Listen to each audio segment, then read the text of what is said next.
A Richmond woman shot 5 times is out of the hospital and sharing her terrifying story. Keisha Valentine is from Richmond. She says she moved to North Carolina to escape an abusive husband. He found her, though, and later confessed to the shooting in a disturbing Facebook Live video. Drew Wilder went to the home where that shooting happened in a story you'll only see on 12. There's still a bullet encased within my ribs on my backside that actually comes through my ribs to the front. Keisha Valentine was shot 5 times on September 6th.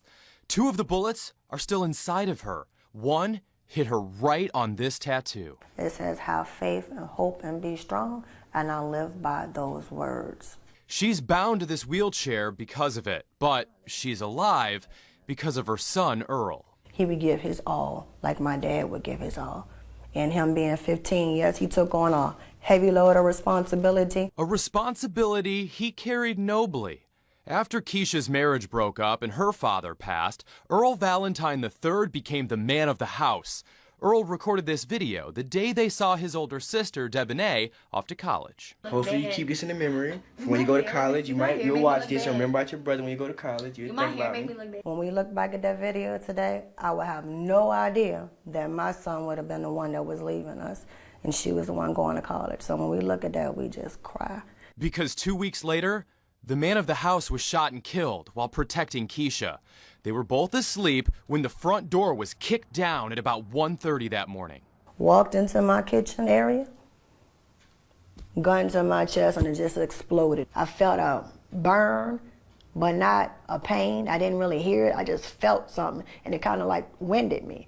I started running, and as I ran, a gun went blink, blink, blink, blink, blink, blink. I collapsed in my room. I shut the door behind me, and I fell and hit the ground. I said, I'm going to die on this floor.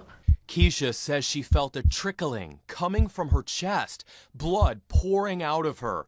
But her only thought was, where's Earl at? And I started wondering, where is Earl? And that's when I started calling my son's name, Earl. What's the next thing I heard? I heard a little voice. Earl was on the phone with 911. I heard that little boy's voice. Me and my mama been shot. My daddy did it. And my heart just wrenched.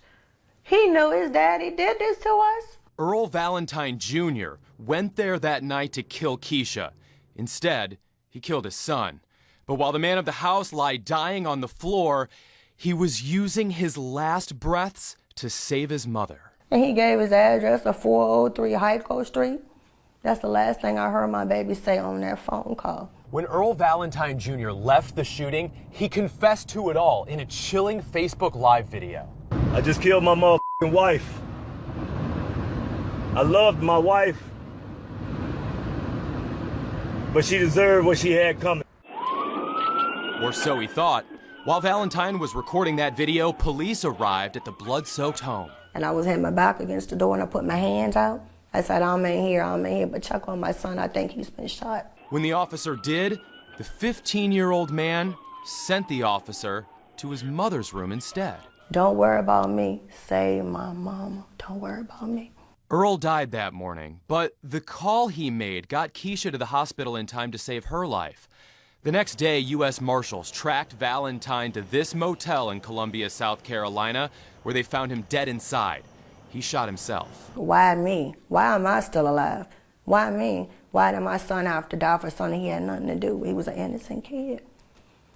Earl's ashes rest on the family mantle now. Above the ashes, Earl's picture, still looking down on his mother, forever the man of the house. I ask myself every day when I get up, how are you doing this, Keisha? What's giving you the strength to do this? My answer, I do this for my son, Earl. Earl saved my life. So I have to keep pushing myself on, because otherwise my son would have saved my life for nothing. Drew Wilder, NBC 12 News.